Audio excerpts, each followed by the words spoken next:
बातमी पुण्यातूनच पुणे जिल्ह्यातील जुन्नरमधील शिवनेरी गडावर आता शिवजयंतीची तयारी पूर्ण झाली आहे। प्रशासनाकडून जुन्नर शहरापासून शिवनेरी गडाकडे जाणाऱ्या रस्त्यावर शिवभक्तांसाठी यंदा एसटी मोफत असेल। त्यासोबतच इथे पुणे आणि मुंबईत तसंच दूरवरून येणाऱ्या गाड्यांसाठी पार्किंग व्यवस्था गडाच्या पायथ्याशी करण्यात आली आहे। पोलीस बंदोबस्त मोठ्या प्रमाणात तैनात करण्यात आलाय। मुख्यमंत्री आणि दोन्ही उपमुख्यमंत्री या शिवजयंतीच्या कार्यक्रमाला उपस्थित असतील।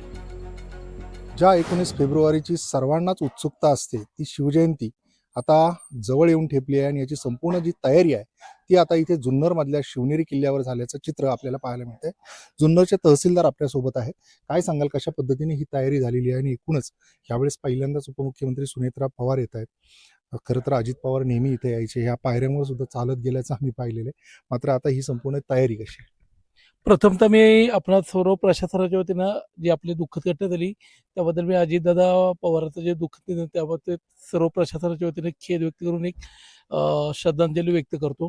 आणि दादांच्या स्मरणा म्हणजे दादांनंतर होणारी ही तशी पहिली शिवजयंती आहे। या शिवजयंतीच्या अनुषंगाने दादांच्या कायमच जे प्रत्येक गोष्टींवर बारीक सारीक लक्षात होतं आणि सांगायला मला आनंद होईल की पाठीमागच्या वर्षी आपल्याला डीपीडीसीतनं शिवजयंतीच्या कार्यक्रमासाठी दादांनीच मोठ्या प्रमाणात निधी उपलब्ध करून दिला होता। त्या अनुषंगानेच ह्या वर्षी तो निधी पुन्हा यावर्षी आपल्याला मिळालेला आहे। आणि त्यानुसार की जी वाढती म्हणजे शिवभक्तांची या ठिकाणी होणारी गर्दी याच्या अनुषंगाने प्रशासनाची सर्व पातळीवर तयारी पूर्ण झालेली आहे।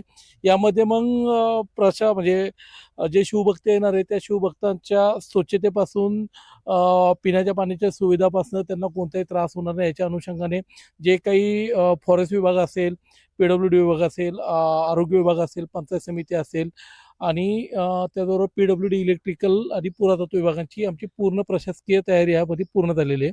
यामध्ये जो आपला मुख्य कार्यक्रम जो होणार आहे वरती त्या ठिकाणी आदरणीय मुख्यमंत्री महोदय, दोन्ही उपमुख्यमंत्री हे हेलिकॉप्टरनेच वरती गडावर लँड होत असते, त्यामुळे गडावरचं हेलिपॅडची पूर्ण तयारी झाली आहे। त्या हेलिपॅडची पुरातत्व खात्याकडनं परवानगी आलेली आहे।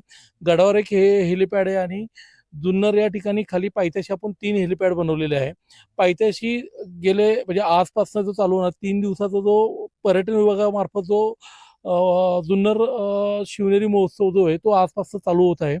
तसेच गडावर इतर जे आहेत किंवा मानवंदनेच्या अनुषंगाने की जी मानवंदना देतात, मानवंदनाच्या वेळी जे मर्दानी खेळ असतात, काही सांस्कृतिक कार्यक्रम असतात त्याची पूर्ण तयारी झाली आहे।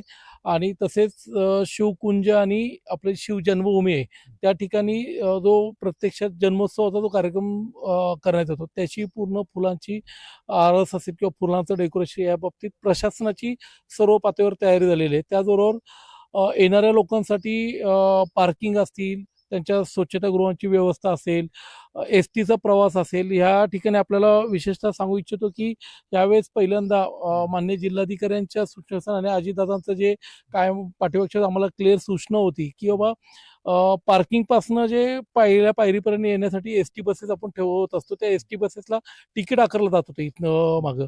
यावर्षी पहिल्यांदा ते विनामूल्य आपण तो प्रवास त्या ठिकाणी देणार आहे। त्या ठिकाणी आणि स्वर्गीय अजितदादा पवार यांनी काही सूचना केल्या होत्या, ज्या पद्धतीने ते निधी उपलब्ध करून दिला होता त्या पद्धतीने ही संपूर्ण जय्यत तयारी झालेली आहे आणि एकूणच आता शिवभक्तांना ही शिवजयंती उत्साहात साजरी करता येणार आहे।